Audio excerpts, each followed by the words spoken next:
Yep, we're doing this again.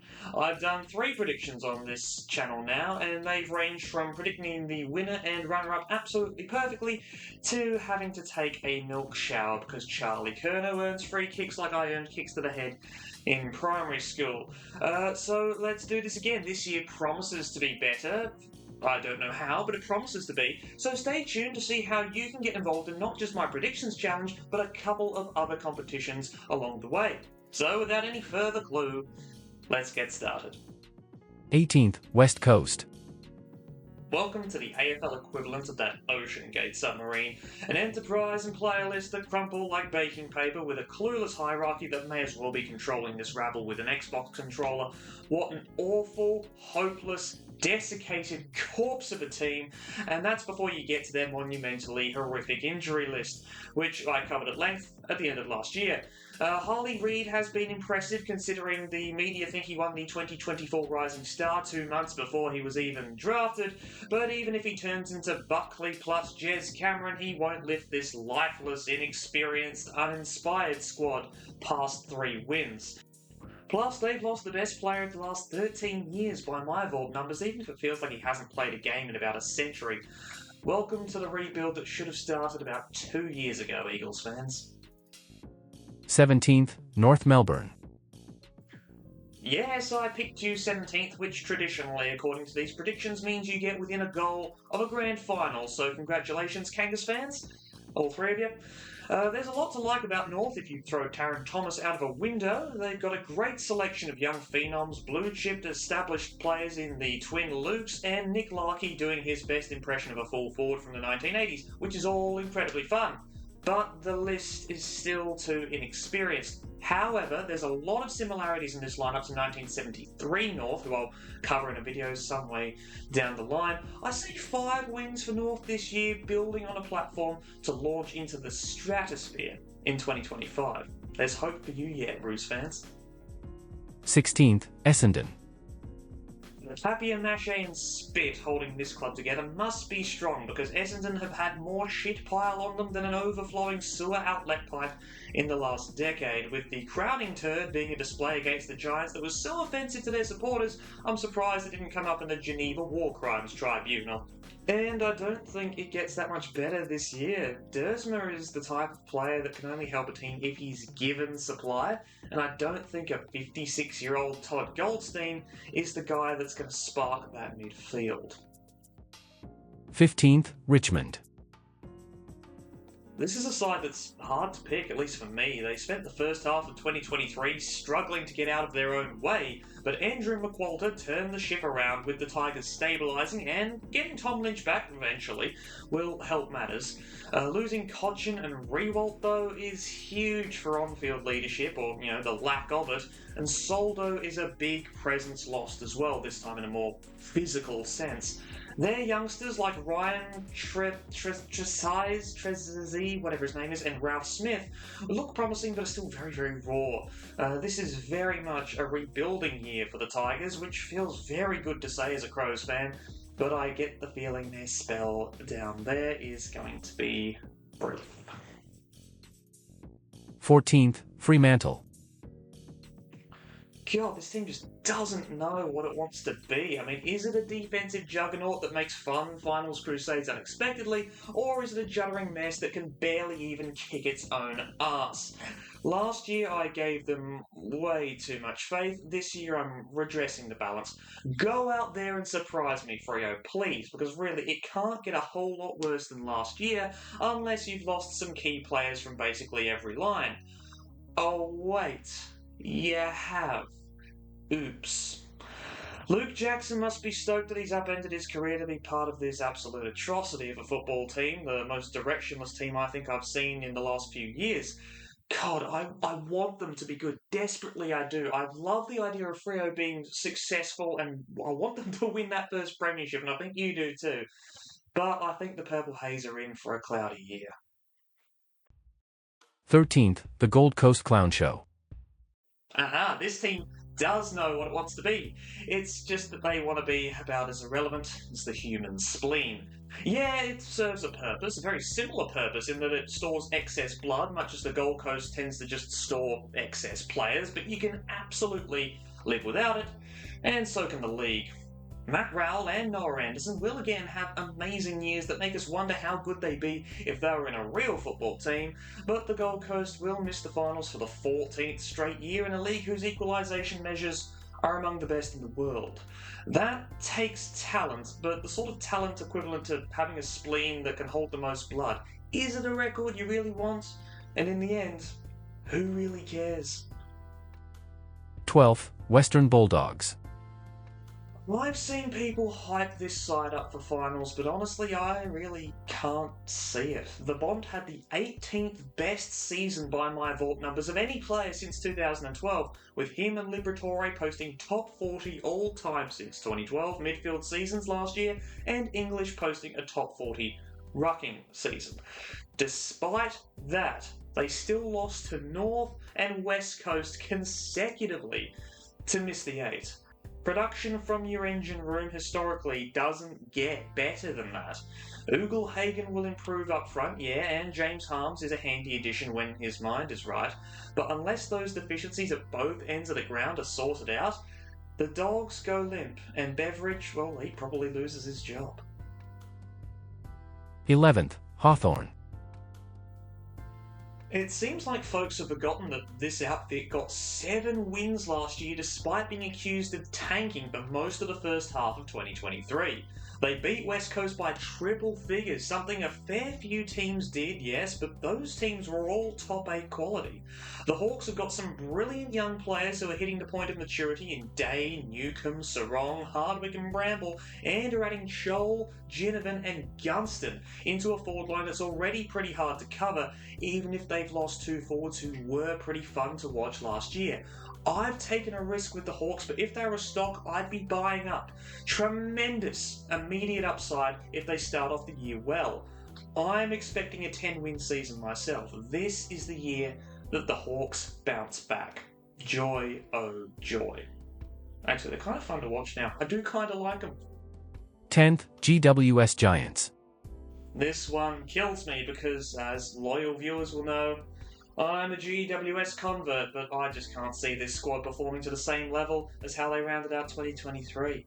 Briggs in the ruck is a revelation, but second-year blues will probably kick in, while their best performing player is in his 30s and will spend more time forward away from the ball. Buckley and Idun both had brilliant seasons last year and are incidentally super nice guys, but I'm not sure if they can back up their level of consistency in 2024. GWS will have great moments this year, there will be no question, but it won't be consistently enough to hang around at the top. 9th, St Kilda. They're at their lowest amount of jacks on their list in about a decade, which could really hurt St Kilda. Serious analysis only on this channel. But really no, despite their well-performing backline and their courageous battles with injury, especially in the first portion of last year, I don't see them improving relative to other teams around them. I mean, Henry's a decent get, but he doesn't fundamentally change that lineup, whilst the engine room is basically performing at capacity, or near capacity for mine. Again, 9th just seems very St Kilda now, you know? And loyal GAZ-man viewers probably do know pretty well by this point. 8th, Port Adelaide. A lot of Port fans seem pessimistic about their prospects this year, at least the ones I've spoken to, and I kind of agree with them. Port overperformed more than any of the real contenders in 2023, and while they've added some handy tall depth, they lost a lot of experienced hands. Charlie Dixon looks like a sock that's been in a washing machine for 6 months. Finlayson, while good, is a terrible shot for goal and not really the man that I'd be resorting to for ruck coverage, and Mitch Georgiadis has just fallen off the face of the planet. Their hopes may well rest with Marshall up front, but will he get enough of the ball to make it count? I'm not entirely sure. This club doesn't really shout premiership hopeful to me, and I kind of hope this is the bad season they have to have in order to finally offload old Deathless over here. 7th, Geelong. Gee, talk about your hard teams to pick. In both years I've been well out on Geelong, and listening to their fans hasn't really helped matters as they're equally unsure. I doubt Tomahawk has another 50-goal season in him at this age, but Cameron should stay fit long enough to compensate. For the first time in years, I actually have doubts over their midfield, but I'm keen to see how Geelong's barrage of middle-aged recruits go in the AFL's equivalent of a nursing home. I'm predicting a first round finals exit, but honestly, with this side, who the hell knows? 6th, Carlton. As soon as Sam McClure opened his big, punchable mouth, the 2024 season had practically ended already for the Blues. It's a good-looking lineup all around, and having Williams back will sure help things in defence. The midfield again looks solid, with De Koning ready for a huge year in ruck, and Cripps surely ready to bounce back from a pretty average season by his standards. But then we get to that forward line. Yes, it's true, I do hear helicopters whenever Charlie Curnow's name is mentioned, but I'm willing to bet another bottle of milk that this goddamn big goofy man and his fraudulent sidekick don't claim the Coleman. Surely I have to be right this time.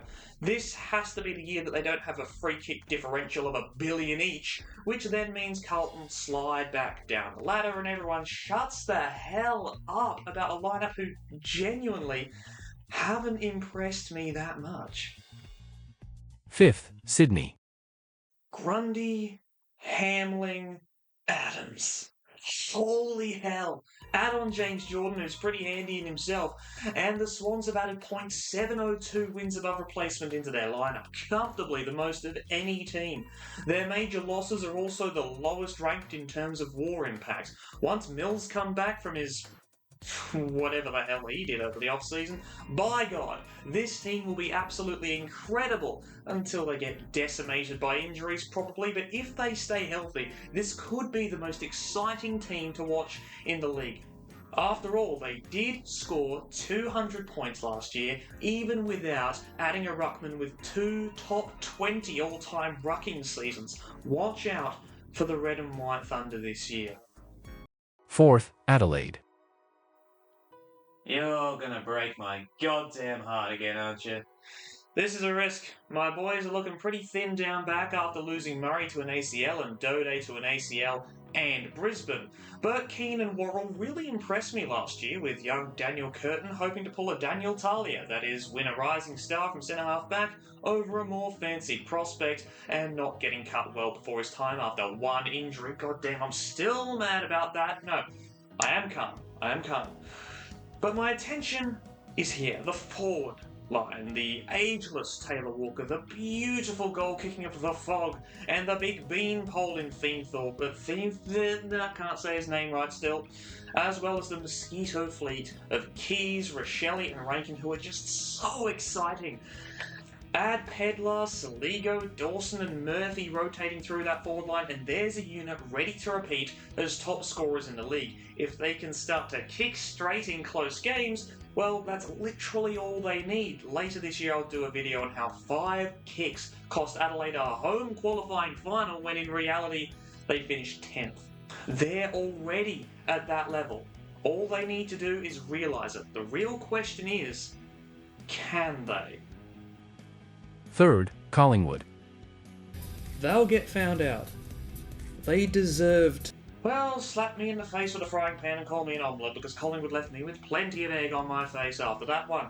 But I'm willing to go out on a limb and say that the Pies will not repeat as champions. I don't agree with some that are saying that they're the least likely team to back up of the last 20 years or whatever, because the 2016-17 Bulldogs do exist. But without a key forward target, and after losing Taylor Adams, it will be tough. Lockie Schultz is a good addition, and I'm getting real Pat Lipinski vibes from him. But if a team with a tall forward unit of Frampton, Cox, Myercheck and Ash Johnson go back-to-back, I will have a pie thrown at my face. You can guarantee that. Full-on Krusty the Clown style. I'm that confident. 2nd, Melbourne. Yeah, this really doesn't feel right, especially after the pre-season they've had, with more drugs being passed around than a night at Amy Winehouse's. But the D's have secured some big ins, with Billings, Fullerton and McAdam likely to feature a lot this year in a team that has already considerable strength on each line. McVeigh, JBR and Chandler all have massive upsides, while that midfield still looks dangerous even without Oliver. This should be the year they shake their demons and at least win a final. If they don't, I'll drink a bottle of pickle juice. Yum, yum, yum, yum, yum. That should help with the cramps, eh, Clayton? Your 2024 premieres, Brisbane. If the Eggman is watching, hope this gives you joy, mate. Adding in Tom Doday and Will Ashcroft in the back half of the season will give them a much-needed kick up the arse, with the only loss being a pass to Jack Gunston. That forward line is good enough without him, even if there is the eternal question mark over the actual quality and talent of Eric Hipwood. It's a good side that has belief and a great culture, which in this football landscape seems to trump outright talent and scoring power. Isn't that right, Collingwood? And now we have my extra point categories. I predict that Brisbane will defeat a spirited Sydney in the grand final to be premiers. My rising star is, of course, Harley Reid. I'm not going to get imaginative this year because that ended up costing me the big money last year. Thank you, Darcy Wilmot. Anyway, I think that despite a worse showing from the Bulldogs, Libba will fall off just enough for Marcus Bontempelli to claim his first, but let's face it should be his third, Brownlow medal. As for the Coleman, I see Nick Larkey using his superior accuracy, opposition apathy in garbage time, and fall-offs from Curnow and Cameron to claim the Coleman medal in a bottom two team, which will be the first time that's happened since Tony Lockett. Although if Walker can stay healthy for once in his goddamn life, he will get close. Probably, I've got doubts about him. He's like 37 million years old. Surely can't kick 70 again this year. So that's my predictions. I'd love to see yours. Just like last year, I'm not only comparing myself to the bigwigs at afl.com.au, but against you lot.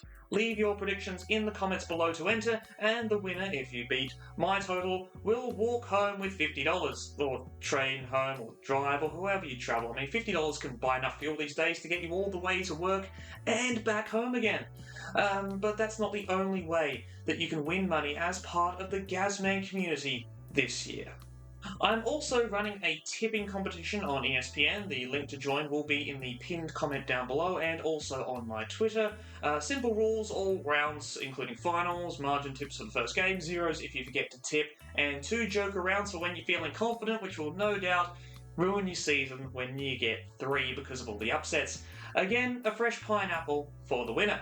And finally, I'm running a Supercoach Draft League. The code is also in the pinned comment, with the draft to be on the date listed on the screen right now. It's the 5th of March, I think. Yes, I should know this. Again, with $50 for the winner. I'll only be running one league with money prizes, 18 entries in it, including myself. But if there's enough interest for a second league, I might well set one up. No cash prizes, just for fun.